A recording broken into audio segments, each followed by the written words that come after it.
Olá, estamos aqui conversando sobre a questão da imagem, do símbolo, da cultura, dos mitos.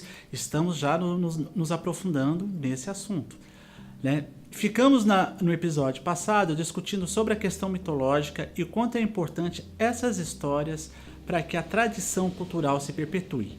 A gente discutiu também que essas histórias são contadas de maneira metafórica.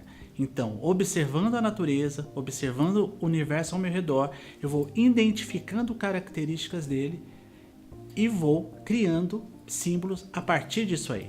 Então a gente já conversou o quanto a mulher ela está aparentada à lua, a gente já conversou sobre a sabedoria da serpente, a gente já conversou sobre como isso vai virando histórias e quando a gente vai aprendendo com essas coisas. E hoje a gente passa a conversar um pouco sobre o sagrado, o quanto essas histórias são importantes. Elas são tão importantes para a gente poder viver que elas são aquilo que a gente tem de mais precioso. Né?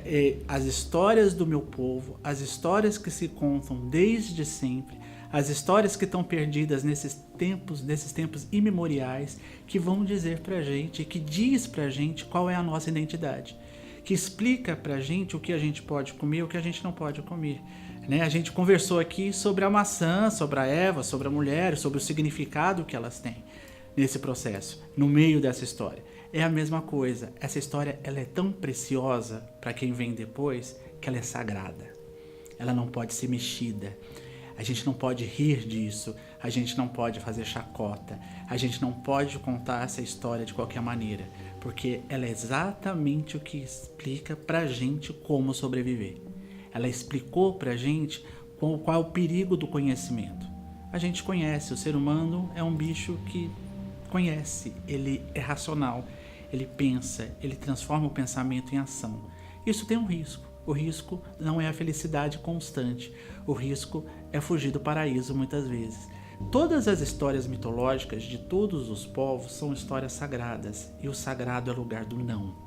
Não rir, a gente não pode rir, a gente não pode usar em qualquer lugar, a gente não pode contar de qualquer maneira, as palavras não podem ser ditas em qualquer lugar, existem os dias específicos para se falar sobre isso, porque é como se tivesse um ritual para que essas histórias fossem contadas e que a gente pudesse guardá-las o máximo possível na nossa memória. Qual é a função do ritual? É a repetição. Essas histórias são tão importantes que elas precisam ser ditas em determinadas épocas, não podem ser faladas de qualquer maneira, elas precisam ser ouvidas em lugares especiais e precisa principalmente da repetição. Isso é o ritual. O ritual é repetir constantemente histórias ou momentos que lembrem essas histórias que são extremamente importantes para a nossa vivência aqui na Terra. Por isso que, dependendo do mundo religioso que você frequente, tem alguns momentos que você senta, tem alguns momentos que você levanta, tem alguns momentos que você fica ajoelhado, em algumas outras religiões você dança, você canta, e você percebe que é uma maneira igual de fazer as coisas em determinados tempos do ano, em determinados períodos que vão retornar no ano que vem. Você vai perguntar para mim assim, mas tudo de novo? Tudo de novo. Porque é ali que está o mistério de viver. Se você é cristão, tem uma época do ano que Jesus Cristo nasceu. Vai ter uma época do ano que Jesus Cristo morreu. Isso vai acontecer em todos os anos. Em todos os anos vão existir cerimônias para te contar essa história novamente. E você vai sentar, vai ficar ajoelhado, vai ficar em pé ou vai seguir uma procissão. E vai repetir tudo de novo. Qual é a função disso? É que você nunca se esqueça que ali está a verdade e os valores e a moral por qual você vive.